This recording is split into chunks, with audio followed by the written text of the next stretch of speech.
So instead of doing too much wishy-washy about it, it's best to look at it straight and see what is it and how we need to handle it.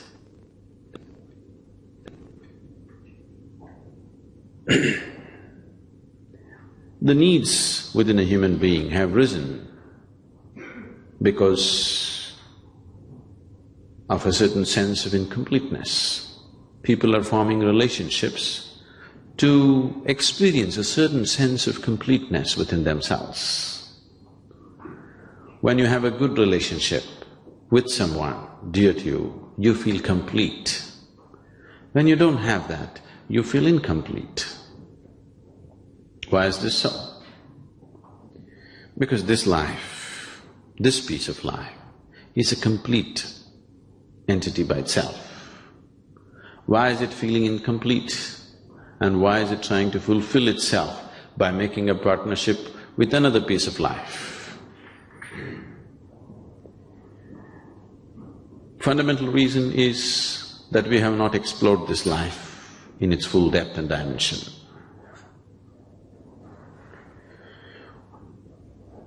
Though that is the basis, there is a complex process of relationships as such. There are expectations. And expectations, and expectations, and expectations. The expectations that most people are creating are such that there is no human being on the planet who could ever fulfill those expectations. If you, especially this man-woman relationship, the expectations are so much that even if you marry a god or a goddess, they will fail you.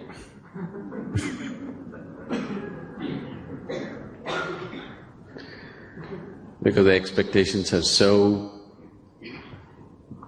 unrealistic that nobody, no human being can ever fulfill that.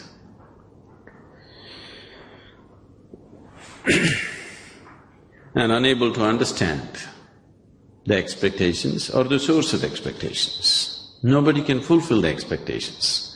But if you understand what is the source of this expectation, you could form a very beautiful partnership. Are you okay? You're getting very serious with relationships. On a certain day, Jack and Jill, now let me use… I'm trying to just culturally change the joke. Jack and Jill were going up the hill.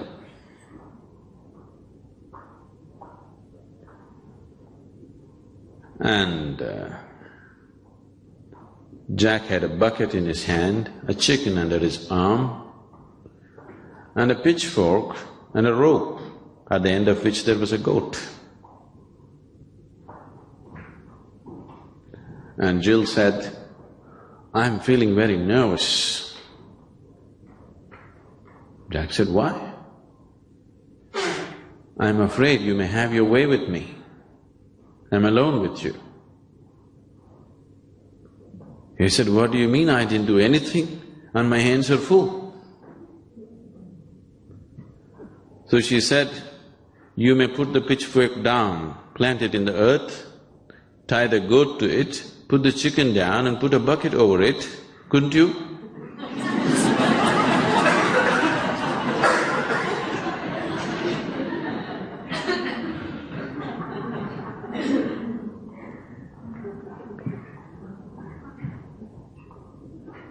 And in the process of holding a relationship, the first moment of meeting, the expectations may be common, but as every step that we take in life, the expectations may become different.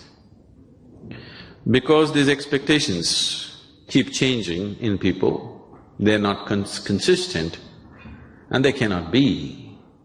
One person may be consistent with the same expectation throughout their life, another person's expectations may be changing because his perception and experience of life is changing. Now, relationships become great conflict. more conflict is happening within the four walls of the homes than is happening anywhere on the planet. Only thing is, bombs are not exploding, so you don't hear it. They may be giving each other silent treatment. It is happening because people's expectations are changing, and they're not changing at the same pace. They're changing at different pace. One person is changing fast, another person is not so fast about how to change their expectations. So if you go about doing management and circus with these things, there is no way you can gauge it 100% and have a beautiful relationship. If you try to mind read the other person and constantly try to fulfill their expectations, you will become a wreck. You tried those things, isn't it? You're trying to, outdo the other person in really wanting to fulfill all their expectations, you become a wreck. So, if you go like this, it's an endless circus. To some extent you have to do it, but that is not the basis of a beautiful relationship.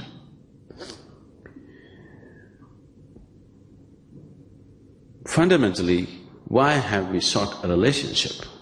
Because you find yourself that without a relationship, if you do not have any kind of relationship in your life, then you become depressed.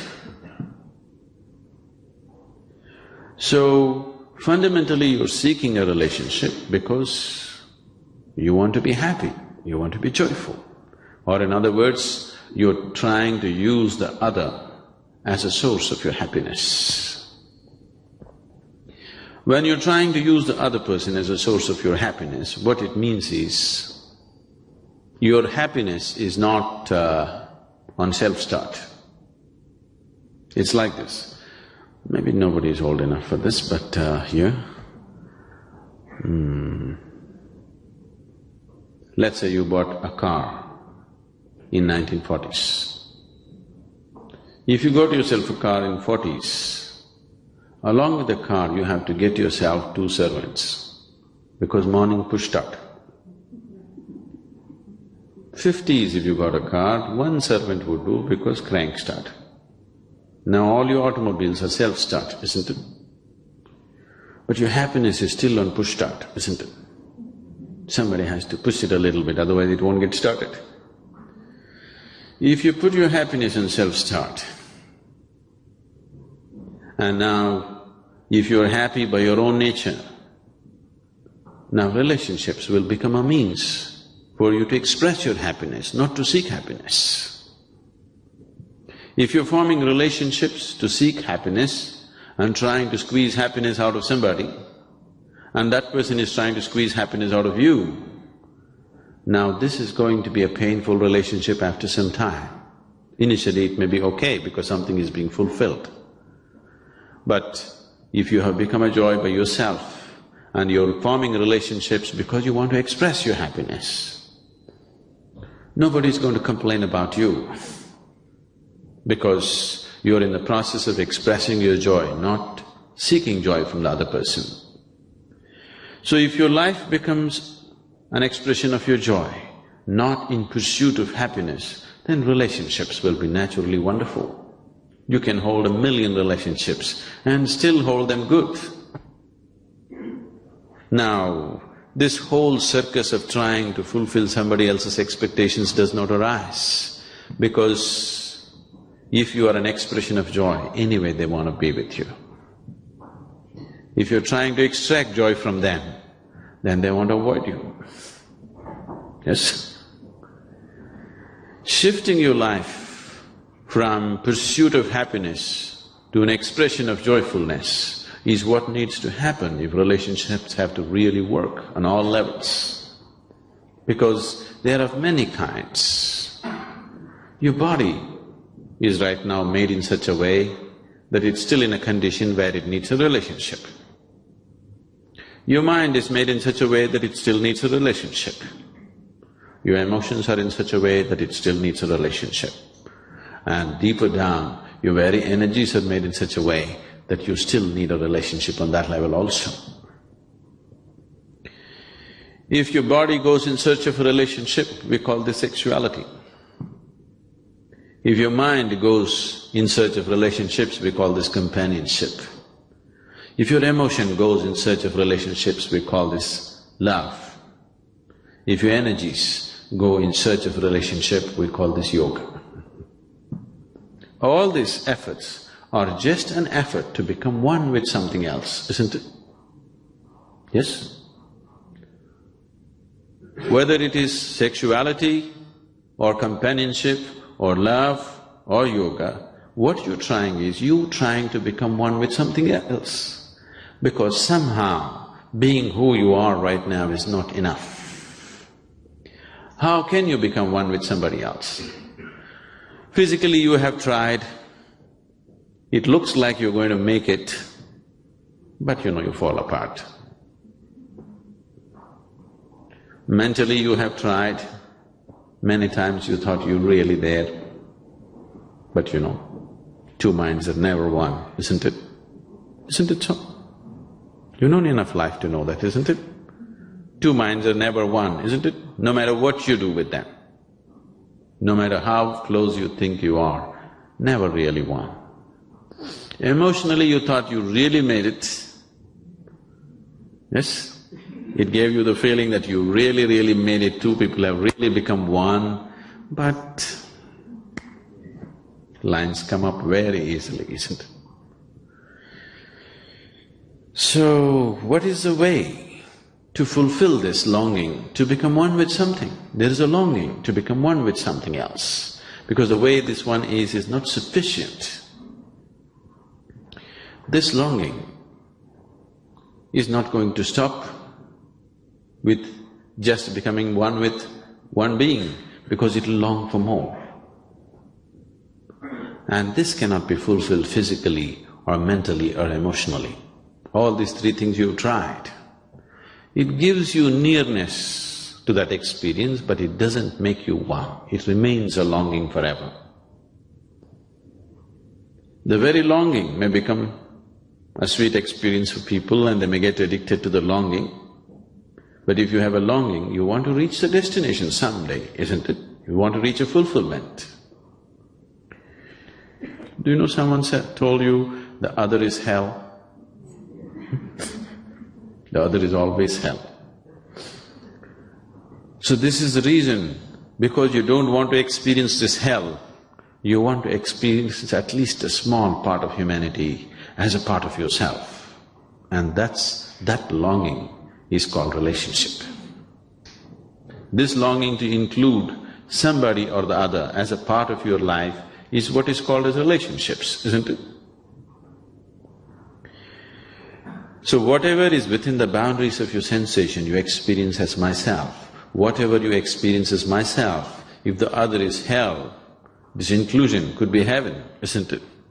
To experience that heaven, to have that piece of heaven in your life is what is the desperation to have relationships. Now, if you have noticed that sensory body has a separate presence of its own apart from the physical. Now the whole system of yoga is about this. The word yoga means union. Whatever is the longing behind any relationship, either if you try through the body or through the mind or through the emotion, you will only long, you will never know that oneness. You will know moments of oneness, but it'll never happen. Now, let us say, if you can extend your sensory body to this whole hall and you experience all this life around you as a part of yourself, now the way you exist here is very different.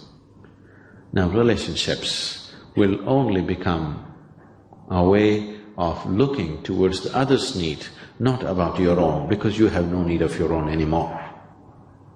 Once there are no compulsions within you and everything that you do becomes conscious, if the compulsiveness to have a relationship is over within you, now you will only act consciously now relationships will become a true blessing. No more a longing, no more a struggle. So trying this with your body, with your mind, with your emotion is fine, but it will not get you there.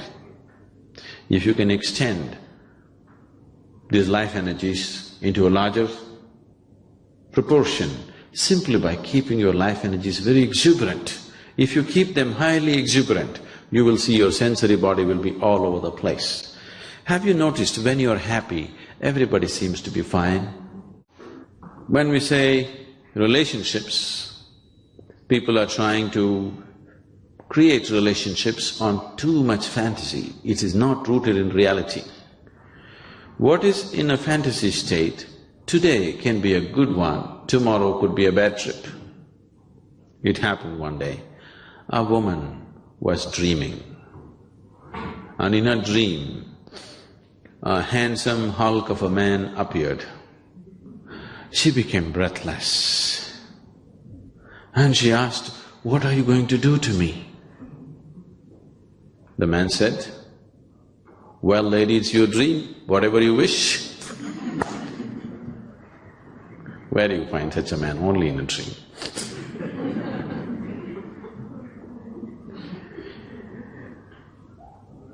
Lot of relationships are going bad not because you have any bad intention. Most of them go bad with good intentions. Good intentions are unbearable many times, isn't it so? There was a new lawyer. His first case, he's very enthusiastic, he really wants to do his best. He lost the case. Then he went to meet his client who was in custody. He went and told him, "I have good news and bad news for you. Which do you want first?" The man said, "Okay, give me the bad news first." So the lawyer said, "You have been sentenced to death." Then he asked, "What the hell can be good news after this?" The lawyer said, "I really fought hard and got the old age reduced for you."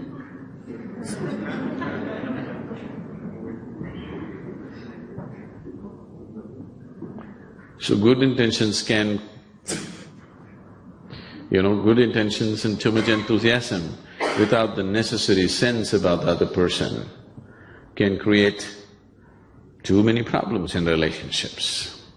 Instead of trying to manage relationships, which is truly impossible actually, if you just learn to include the other as a part of yourself and your life becomes an expression of joyfulness, not in pursuit of happiness, then you will see relationships have various colors, but every color of it could be enjoyed. Every color of it, every color and hue that it takes on could be just fine. But if you try to manage relationships with your brilliant management, you will see it'll just give you hell. The smartest people on the planet are those people who think they're really smart, tend to have the most horrible relationships. Not essentially, but generally. Somebody who's just simple, they have wonderful relationships. Because it is not a question of management. Nobody likes to be managed by you. You need to understand that. Yes? Nobody likes to be managed by you. When they realize you're managing them, they'll give you hell. In so many ways, they'll make your life miserable. Please see, for most people on this planet, it is not their enemies who are taking their life, it is their loved ones. Isn't it so? Yes? If your enemy is taking your life, there is some sense to it. But people care for each other, but they are the people who are taking each other's life, isn't it? Isn't it so? This is happening Constantly, generation after generation, people are going through the same things because they believe the other person has to be managed. You don't try to manage the other person. You see how to include the other person. Then, even if you don't understand what the hell is happening with the other person, still it is okay. You don't have to understand every damn thing that the other person is. It is an inclusion that the other person is seeking, not really that you have to understand every maya, every thought and every emotion. In fact, they'll feel threatened if you understand everything. Isn't it? People will feel very threatened if you seem to understand just about everything. They'll get scary. People are not looking for understanding, though they claim they're looking for understanding, what they're looking is for inclusion, isn't it?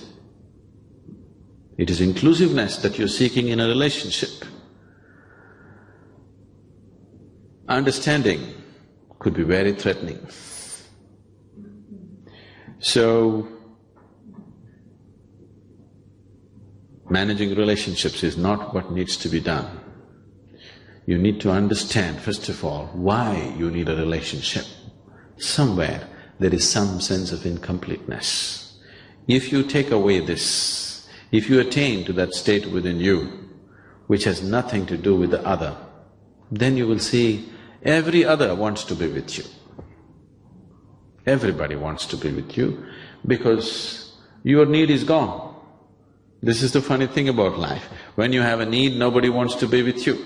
When your need is gone, everybody wants to be with you.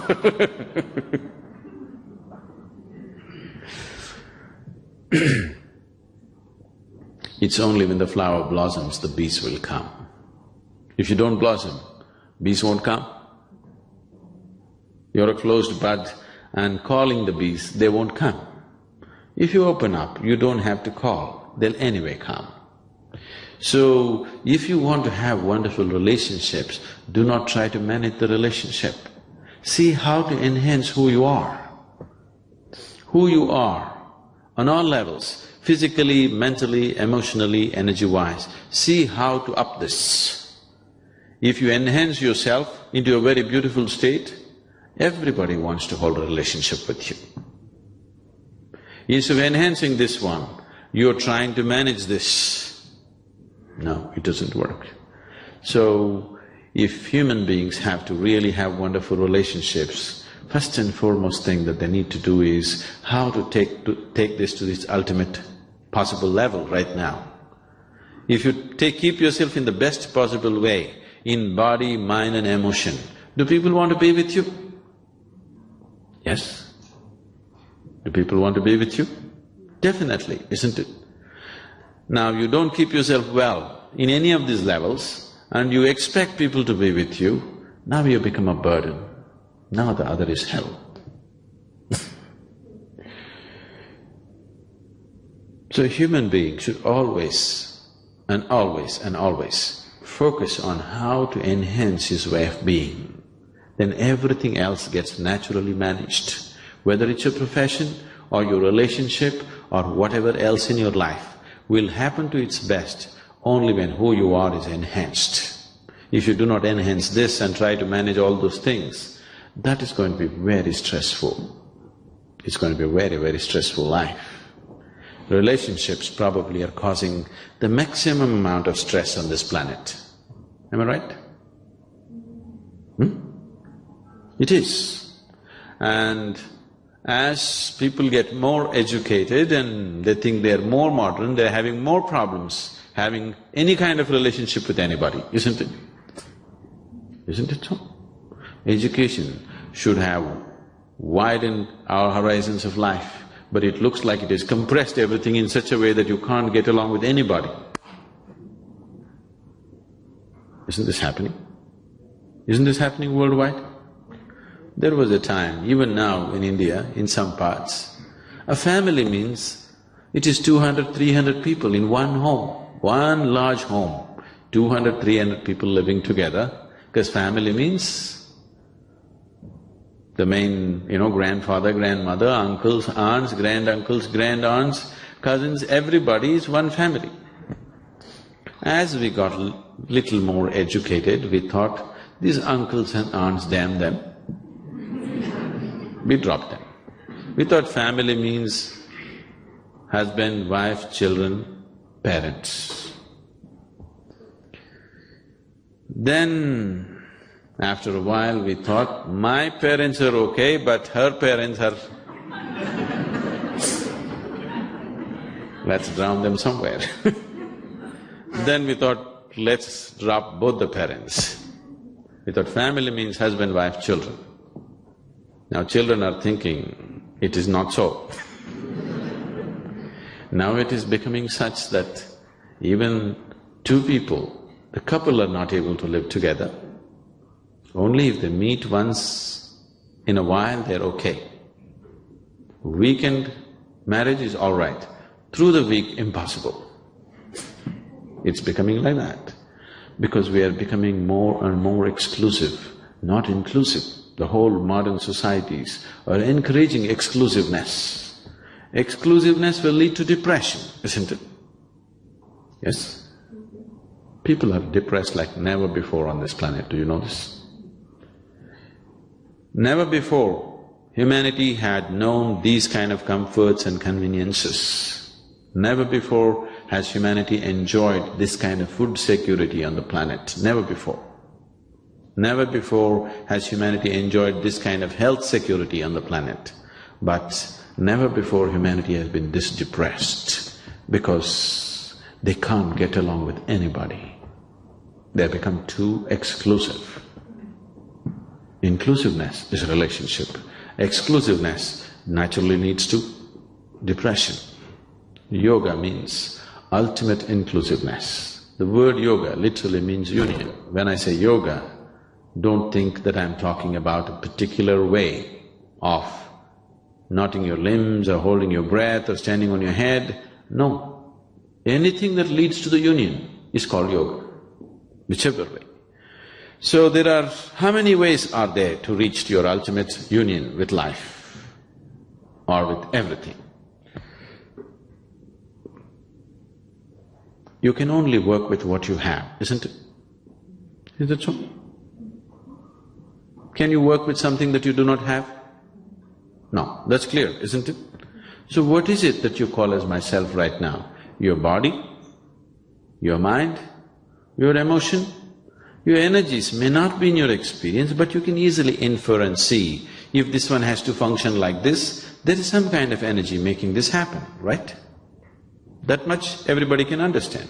Right now we may not understand how this microphone works, but because it is amplifying the sound, we can understand there's some kind of energy source behind this, either a battery cell or a powerhouse, but some kind of energy source is behind this. So these are the four realities for you: body, mind, emotion and energy. If you employ your body and try to reach your ultimate nature, we call this karma yoga, yoga of action. If you employ your intelligence and try to reach your ultimate nature, we call this jnana yoga, yoga of intelligence. If you employ your emotion and try to reach your ultimate nature, we call this bhakti yoga, yoga of devotion or emotion.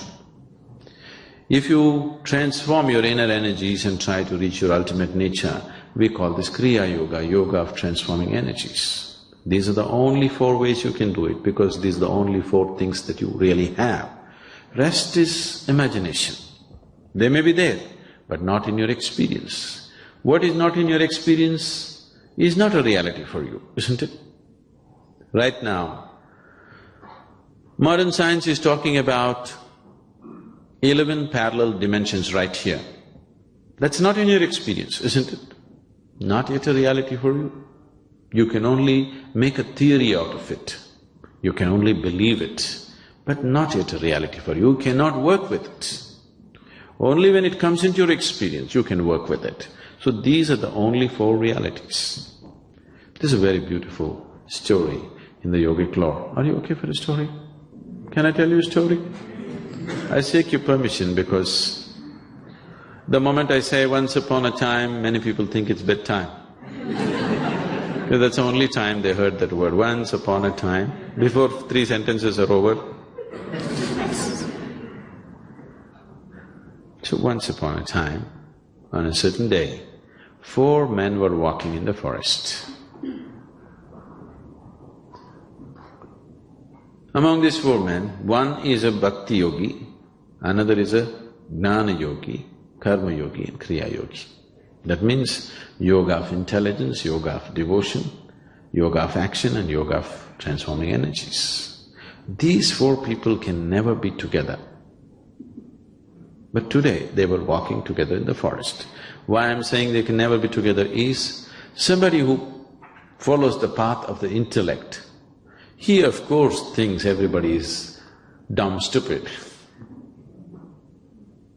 Especially the devotees who are doing Ram Ram or whatever else, they look utterly stupid for the man of intellect. Isn't it so? Yes? People are bowing down and praying and calling for God, these people look utterly stupid for a man of intellect. So he thinks they're just idiots. But somebody who's on the path of devotion has pity for everybody, because when God is here, instead of holding His hand and walking in absolute freedom, all this nonsense with your mind and your body and all the yoga and everything is just stupid.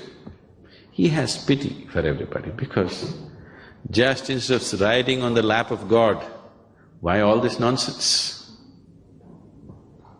Karma yogi, the man of action, he firmly believes all the others are just lazy people who are trying to find an explanation or an excuse for their laziness. Because if you want something to happen, you got to do it. Yes? Because you're lazy, you're unwilling to do, you're finding all kinds of philosophies. He has disdain. A Kriya yogi has absolute disdain for everybody, because after all the whole existence is energy. If you do not transform your energy, what is going to happen? Nothing. Everything is just empty talk. So these 4 people cannot be together. But today, they were walking together in the forest and a rainstorm broke loose.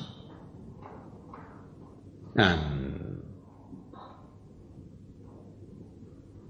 to escape the rain, they started running.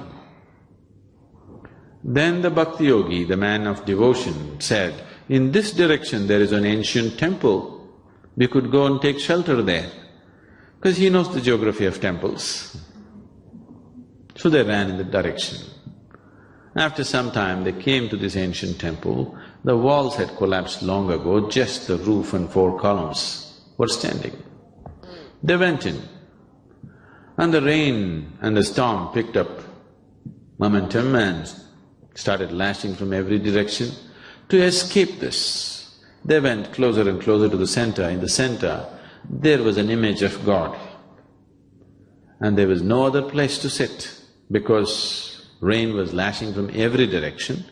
To escape this, all the 4 of them just hugged and huddled around this image of God.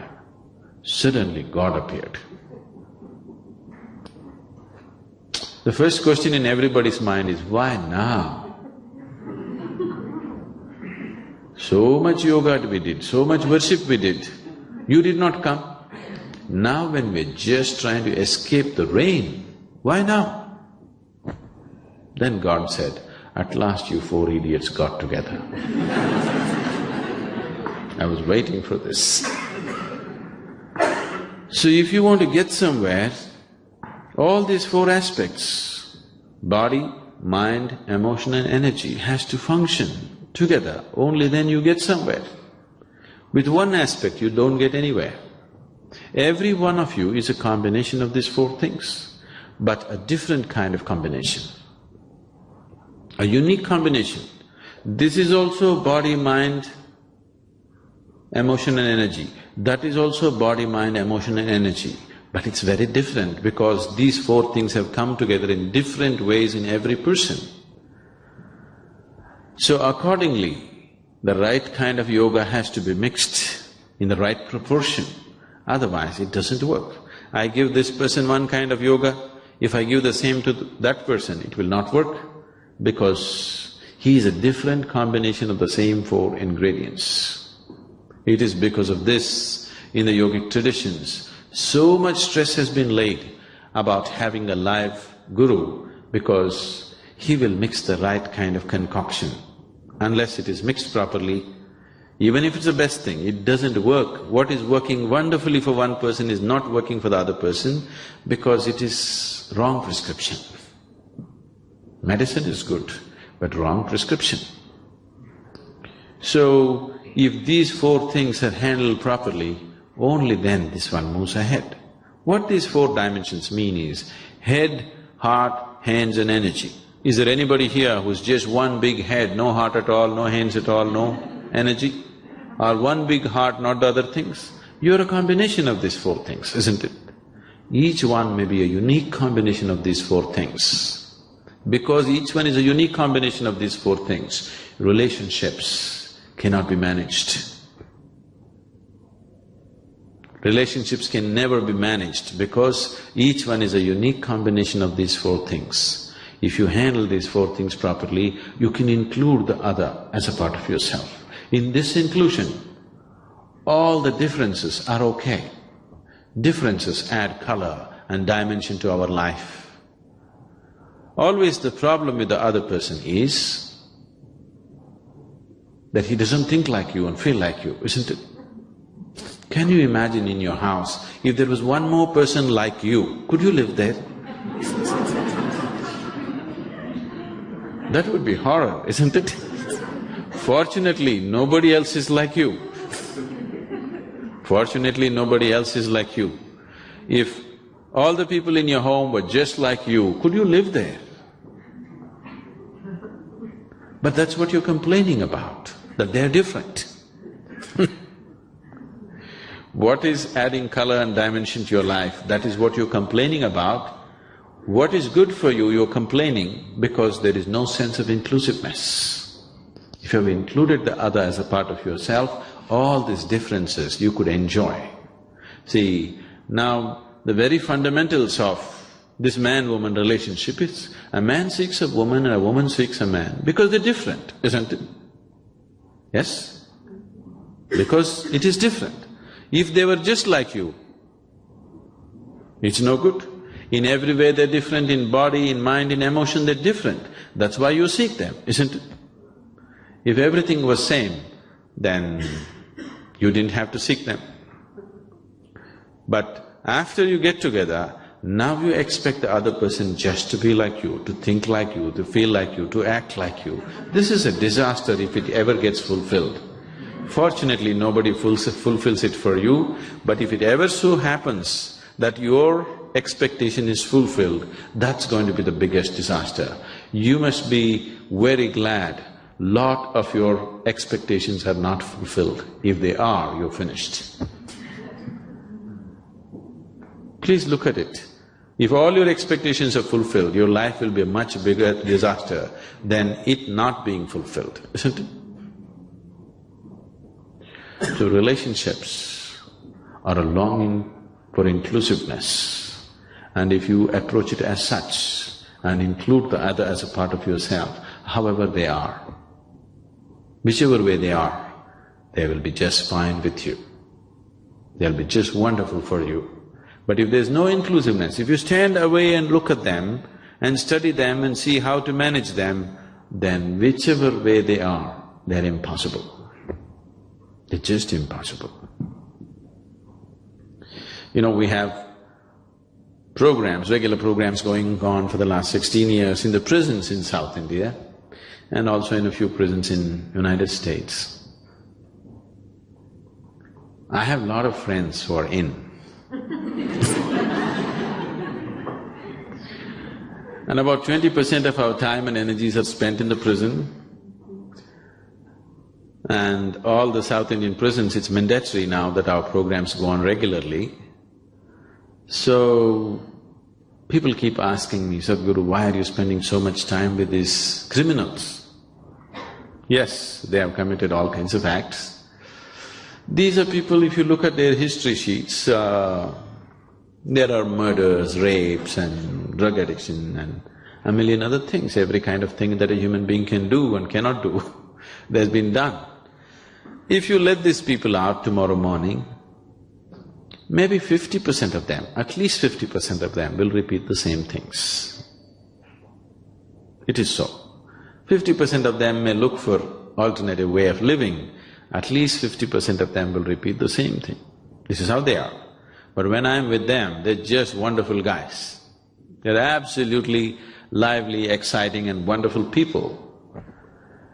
It is just that.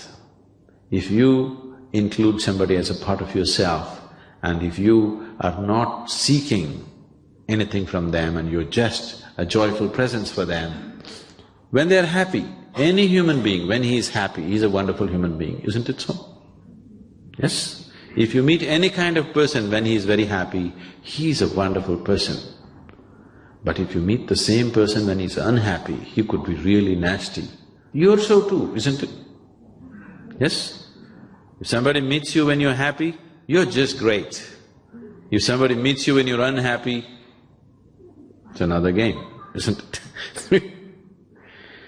So, somebody is becoming ugly or beautiful not because they're ugly or beautiful, because they are joyful or not joyful. When they're joyful, everybody's beautiful. When they're not joyful, everybody's ugly, isn't it so? Yes? So we are trying to… The problem with us is, we are always… If we are growing a garden, we are trying to focus on the flower and the fruit. It is not the flower and the fruit that you should focus on, it is the root that you need to focus on. If you nurture the root, the flowers will fall on your head anyway, even if you don't look for it. You don't have to sit there and pray for flowers and fruits. If you nurture the root, flowers and fruits will anyway happen. That's so with the garden and that's so with your life. Rather than nurturing the roots, you're constantly seeking the flower and fruit. Flower and fruit will not come if you do not nurture the roots. You can only dream about it. Dream is all yours, but that is also not true. You cannot dream what you want, isn't it so? Please look at the tragedy of life. People cannot even dream what they want. Nightmares come.